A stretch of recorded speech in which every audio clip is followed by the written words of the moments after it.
Today's Ask Me Anything goes out to Sheetal. I have 6-month-old Beagle perfectly responding to my commands as long as there is a lure of treats, but becomes selective or sometimes just don't pay attention, I think you're trying to say, when there's no reward. Is the problem breed specific?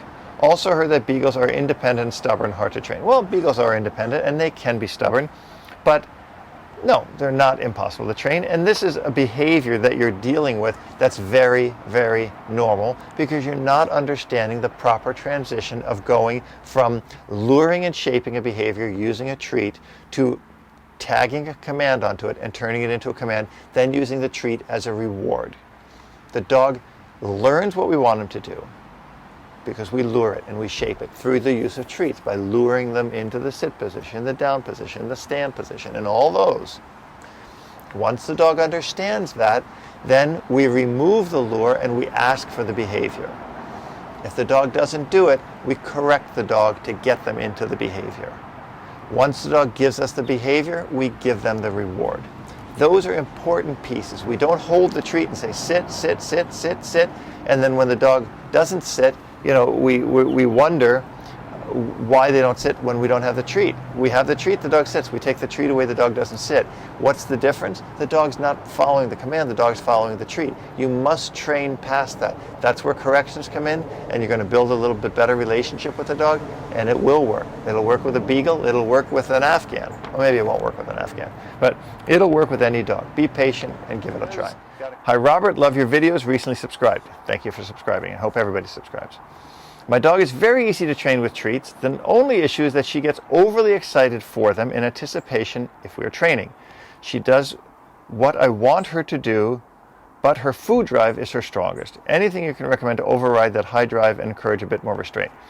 So, you're not telling me how old your dog is. That would be a very important component. But if you're in the luring and shaping phase of training, then you want that excitement, right? You want that crazy, crazy drive because you're going to use that to get the dog to repeat the action over and over and over and over until you link the behavior to a command or a word or anything like that.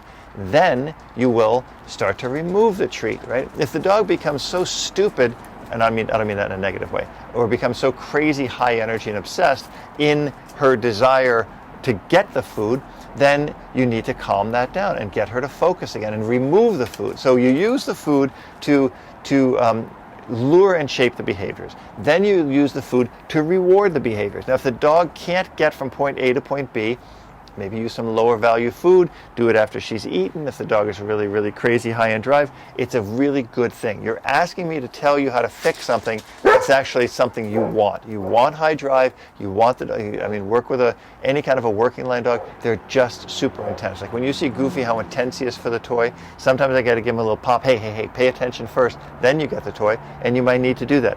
But that's usually not the case with food. If you're dealing with a young dog, you want that food drive to be able to harness and channel their energy into training. If the dog is crazy, which is what you're saying, use that crazy energy to build the focus. It's kind of like a catch-22. It's a really good thing you have there. Focus. You start being calm. Maybe that's the only thing I can add here is that you need to be calm and not get excited. So if the dog gets a little excited and then you get excited and then the dog gets a little more excited, you're walking up that excitement ladder and that's not going to get you anywhere, is it? So calm, chill out, have fun with your dog, and I think it'll all solve itself. Got it. Robert, I have a question. I have an 8-month-old Doberman pup. My problem is she wants to be entertained all the time. What I mean by this, you don't even have to tell me what you mean by this. I know what you mean by this. She could be out for 2 walks a day, have her toys mental stimulation training a few times per day for short periods. But when I just want to sit down and watch TV, she won't stop pacing, nudging me to stroke her, which is so annoying because it's like she's demanding attention. It's not like she's demanding attention, she is demanding attention. I've tried teaching her a place command for when I'm relaxing, but it only works for a short period of time, then she's pacing around the room again. How can I teach her to switch off? Well, first of all, she's an 8-month-old Doberman, right? If you have a young baby, they cry. And if you leave the young baby on the floor, they crawl around, they pull stuff off the tables. I have no children. I know this though, and I'm not even like Dr. Spock. to teach the dog an off switch, you're going to need to put the dog in a crate. Like you put a baby in a bassinet, you put a dog in a crate. What I would do is teach the dog, they come out of the crate, they get to go potty, they get to lay on their place, they get to interact with you, they go back to their place.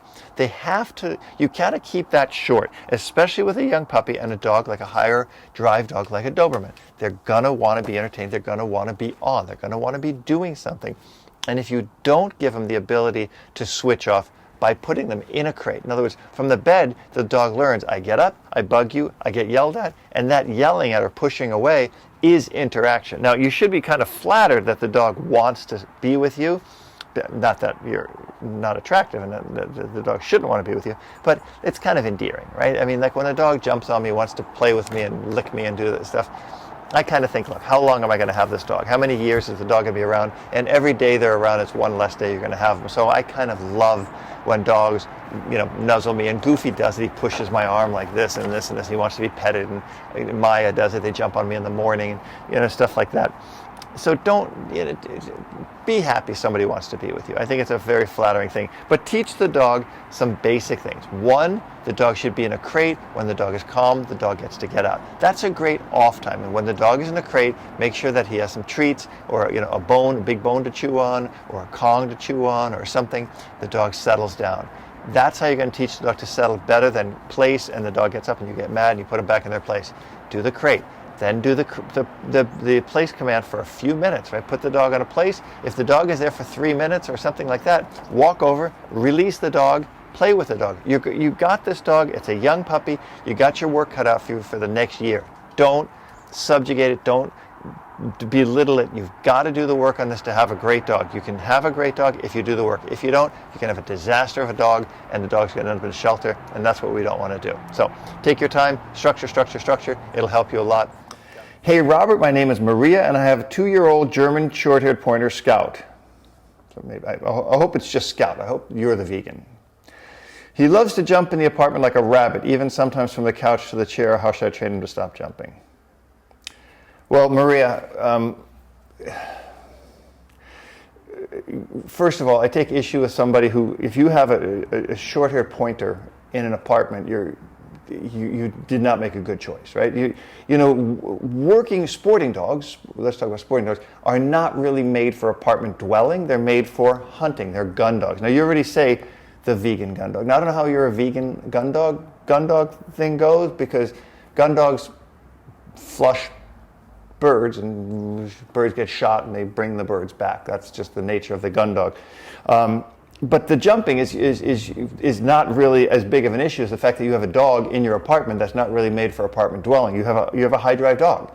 So maybe you've got to walk this dog, much more. I hope you don't work. I hope you have time to do this. So people, remember, if you get a dog that's a working dog, a sporting dog, a herding dog, these dogs require exercise. They require space. And I live in a small house here by the beach, but you know what? My dogs are either on a treadmill, which was several $1,000s, we're out and working, or we're walking. We're somewhere, we're doing something. I mean, right now everybody's kind of resting quietly in their beds or on the couch or on the carpet here.